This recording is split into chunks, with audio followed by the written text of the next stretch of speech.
Money and Monetars.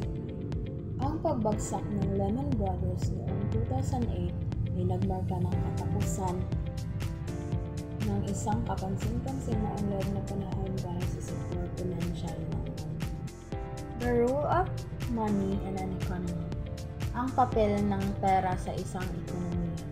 Binibigyang diin nito na ang pera ay isang medium na palitan na pinapadali ang daloy ng mga kalakal at serbisyo.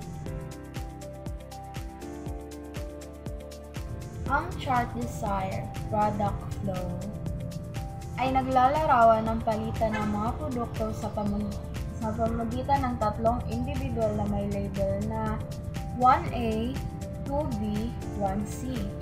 Ang arrow ay nagpapahiwatig ng nais na daloy ng mga produkto. Halimbawa, gustong ipalit ni 1A ang kaniyang produkto kay 2B, habang si 2B ay gustong ipalit ang kaniyang produkto kay 3C. Ganon pa man, si 3C ay gustong ang produkto ni 3A na lumikha ng isang pabilog na daloy na nais ng palitan.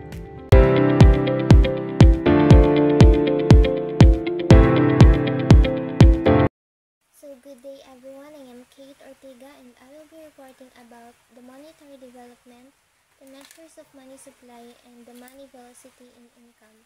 So first is monetary development. So prudent, which means careful, responsible, or wise. Use of monetary policy helped in preventing a further deepening of the 1997 Asian crisis. So this time is, ang government is successful siya nga i-lower ang interest rate without sacrificing ang ilahang main objective na i-maintain ang price stability, which led na mas na-encourage ang pag-spend sa tao. However, demand for money refers sa how people keep or kanang dili gastuhon ang kwarta. So, nag-slow down ang demand for money during this time. Kaya mas pinagamay naman ang interest rate, so mas dali na lang ang mangutang. So, nagkakwarta ang mga tao. So, instead na mag-invest sila is gastos na lang ng gastos. So, the table 3 represents the country's domestic liquidity for December 2005. So, mali siyang example. And then, measures of money supply. So, the basic function of money is that it must be acceptable as a medium of exchange. Medium of exchange is kanang gamit nato nga para maka-exchange ta goods and services. So, ang definition sa M1 includes. So, M1 is equals to currency circulation or ang kwarta nga nagatuyok sa economy plus ang demand deposit. So, i-plus na mo siya, di mo na imuhang M1.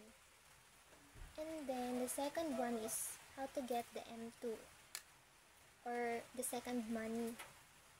So, M2 is equals to atong answer sa M1 plus the time plus savings deposit.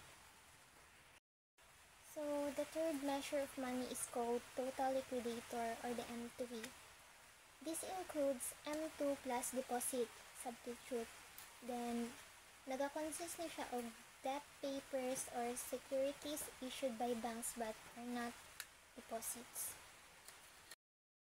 The last measure of money includes M3 plus the peso equivalent of dollar deposits of residents called foreign currency deposits units or FCDU or offshore banking units or OBU. So money velocity in income. Money supply is a medium of exchange multiplies into income in the simple model of income determination. So the multiplier coefficient is only dependent on the rate of money outflow. So in more realistic term daw is the number of times na ang money supply changes and circulates is nagadepend lang po daw siya kung giunsa sa holder or sa tao i-handle ang kwarta. Like for example is magsige sila spend, so ang money is naga-circulate more and mas naga-higher pod ang pag-multiply. And so as pag mas gipili nila nga i-save ang money dili gastuhon is mas naga-reduce pod ang pag-circulate sa kwarta and mas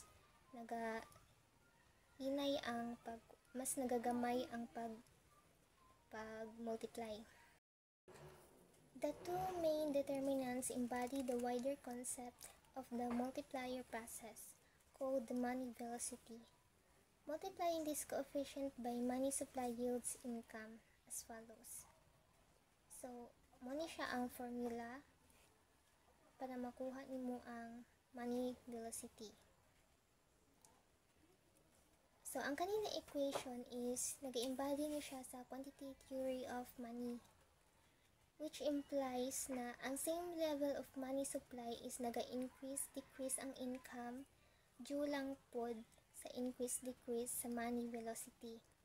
So, institutional factors may cause money velocity to change, like pag-sweldo nila everyday sa mga workers nila instead na by monthly.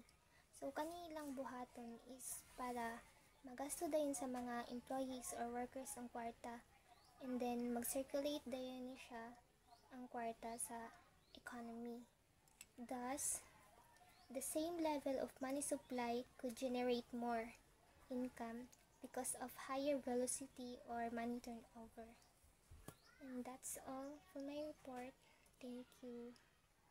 Hello everyone, my name is Faith Albusio, and my topic is all about banks and money supply.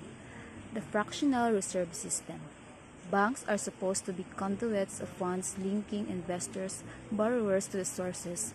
As such, they accept deposit, which cheaply supply their lending operations. In the process, they are liable to the depositors and borrowers for money on demand in the same manner as the borrowers in turn for periodic loan repayments. So, ang fractional reserve system is mauni ang pamaagi sa bangko nga kung may mag-deposit sila is dili nila itago tanan ang gideposit sila which is mag-reserve lang sila kung naay mukuha nga depositor og cash as long as naalang sila mahatag. So sa halip is kinapundo lang nila ang sa porsyento. So mo lang gitawag nga reserve requirement. So ang nabilin ilan ang ipautang aron makakuha sila og interest. So mauna ang libali kita nila sa bangko, mo nang ilang libali kita, mo nang ilang ipasweldo sa mga tauhan. Kay kung itago lang na nila ang kwarta is may posibilidad nga mabankrupt. So mangita sila paraan nga ipautang nila ang kwarta. So example, parehaan ng card, mga sinimana. So sila ang mahitag way para ipautang nila ang kwarta. So kini nga sistema is gitawag nga fractional reserve system. So muna naghatag og opportunity sa bangko nga makapadako silang kita samtang nagtabang usab sa pagpadagan sa atuang ekonomiya. So pinaagi ani sa pag-circulate sa kwarta, pinaagi sa pautang. To illustrate, let us assume that a commercial bank accepts a demand deposit of 100,000 and that at any one time the fraction cash demand on stakeholder is 20%. So example, na nag-deposit ng 100,000. So ang kanang 100,000 is dili na nila ihurot og tago sa vault, which is magtipid lang sila og 20% as a reserve. Ang kanang 20% na reserve is muna siya di bali rescue kung na mag-withdraw ng depositor o cash. So ang kanang 80,000 is mo lang ipautang sa mga tao. So pinagi sa pag-utang is di ba naa siya interest kung may mangutang. So ang kanang interest is mo na gamiton sa bangko sa pagpatubo pod sa kwarta sa nag-deposit. And kanang interest is mo po nang ilang kita sa bangko o mo nang so ang kini nga sistema is dako din siya impact sa atong community or komunidad kay makakuha sila og interest gikan sa mga pautang nga ilang ginahata gamit ang deposito sa mga customer. Mas daghan ang pautang, mas dako ang kita. So tungod kay mas daghan ang pondo nga nagalihok, makahatag sila og dugang nga serbisyo sama sa personal loans, business loans. Hello everyone, my name is Isela Sabejo. So for today, I will discuss with you the money creation. So when we say money creation, it has just been illustrated that the fractional reserve system enables commercial banks to lend more than the reserves. They do so by creating more demand deposits, which can circulate like money in the form of checks while supported by smaller cash amount to only meet fraction cash demand. So when we say money creation, so banks lend more than the reserves, creating more through demand deposits. So therefore, the commercial banks creates more money by lending more demand deposits, while the opposite is true when they tighten credit. So that is money creation. Letter D is money supply. The lending operation of the banking system determines the volume of money checks. It creates those lending more or less within the limits of the fraction cash requirements of deposits, decreases money checks, and the level of money supply. On the other hand, the government prints new money to help finance its expanding operations. This increased currency in circulation and the money checks are created from currency deposits. So, a lending operation is under gihapon siya sa money supply. So, when we say lending operations, sa lending operations, ang money checks na ginagamit sa bangko ay nagbabalanse sa money supply.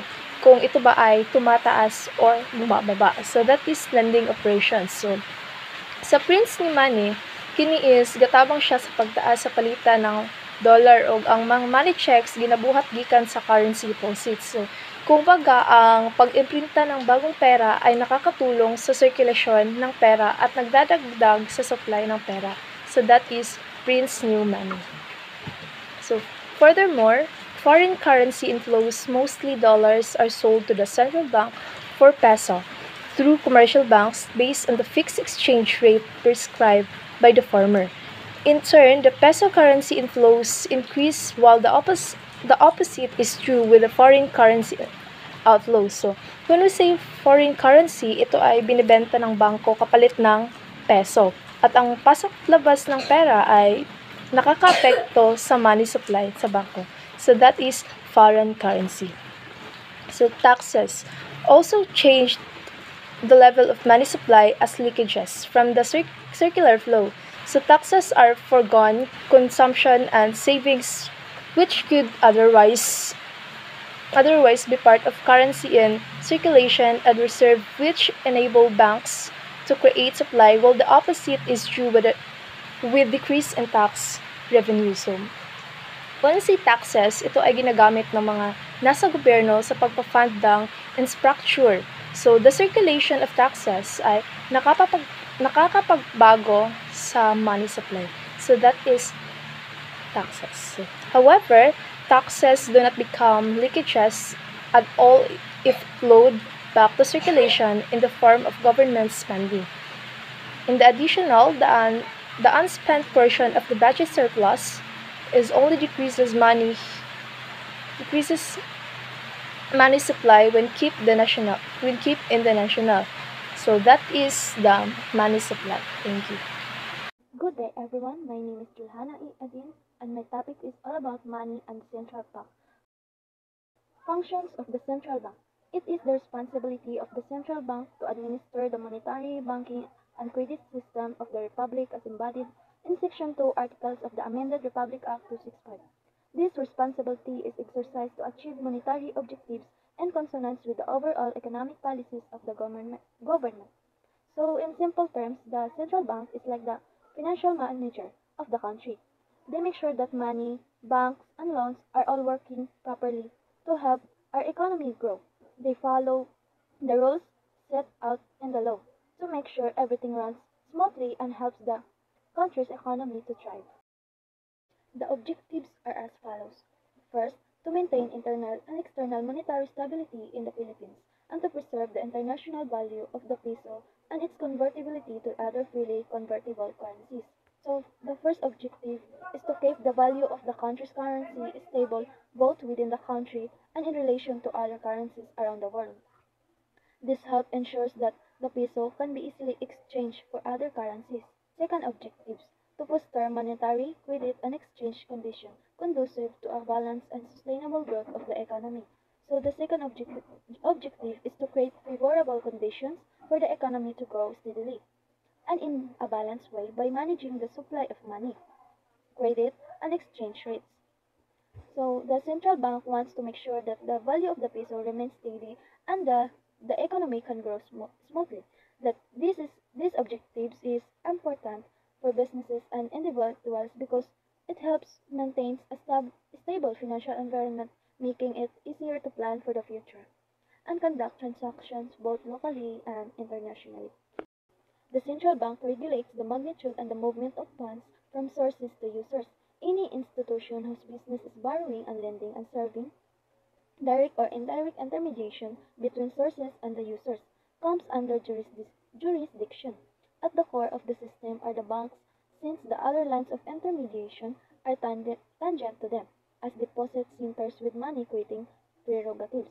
The other financial intermediaries range from investment houses and the insurance companies to savings and loans associations and pawn shops, which do not have the deposit checking and money creating functions of commercial banks. So the central bank is like the boss that controls how money moves around from where it comes from to where it goes. Any organization that lends money, borrows money, or helps move money between different people or groups is watched over by the central bank. The most important players in the system are the banks because they can create money and act as a hub for deposits.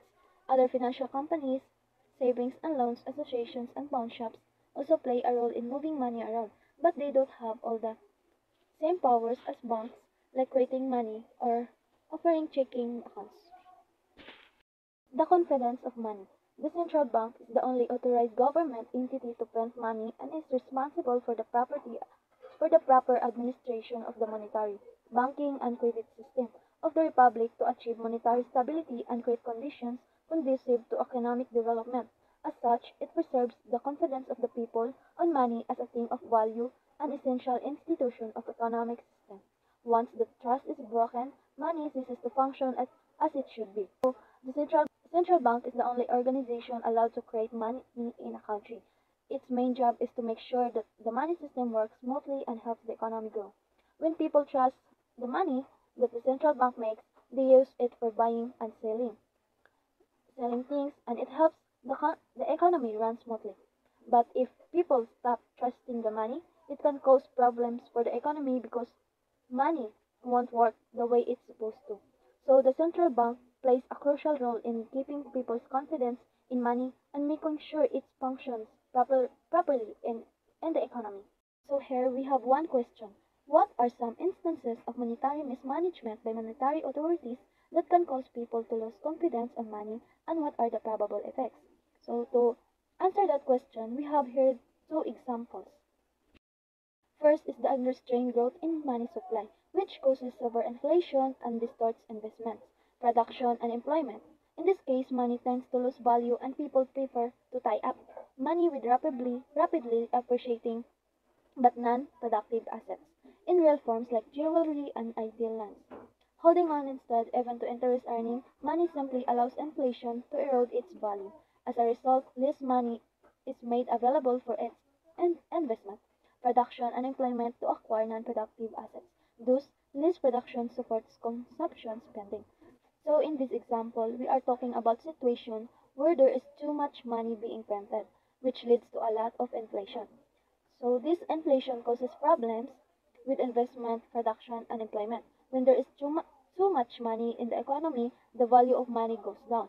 So people start investing in things like the jewelry or land that will increase in value quickly, even though they don't produce anything. So if people just keep their money in a bank account earning interest, the inflation will actually make their money worth less over time. This means that there is less money available for investment in things that actually create goods and services. This led to less production, which in turn affects how much people can spend on things. However, total income may even decline with workings of the banking system. For one, spending bank deposits sooner to acquire non-productive assets decreases credit money that banks create.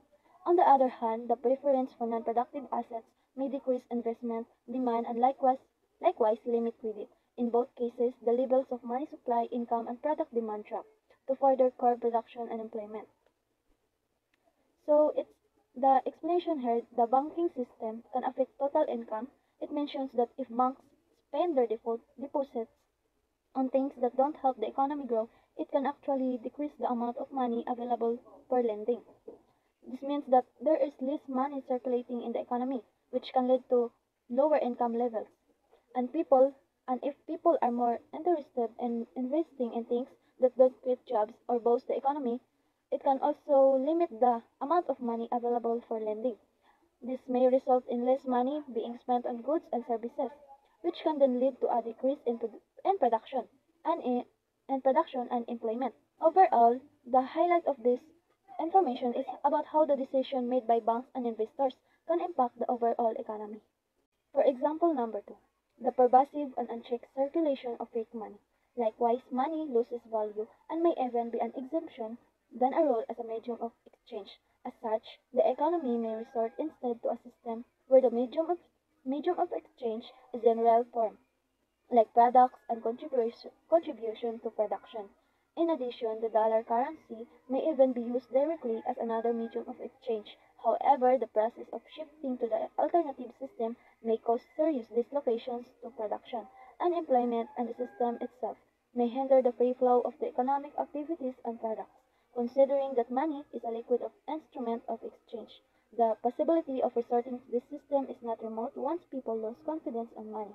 The monetary economy took off where the barter economy left off, and grounding the former may leave the latter to be desired. So here in example number 2, it's about what could happen if fake money becomes very common and people start losing trust in real money. It suggests that if this were to happen, people might start using products or services directly as a form of exchange instead of using money. Like, for example, instead of paying with cash, you might trade a product or service for something else you need. This could cause disruption in the economy and make it harder for business to operate smoothly. So in the text, it mentioned also that if people completely lose trust in money, we might go back to a barter system where goods are directly exchanged for other goods. So it may result to negative effects on the economy and make it harder for businesses to function properly. So if there is mismanagement of authorities, these two examples is the possible effects that could happen. And that's thank you.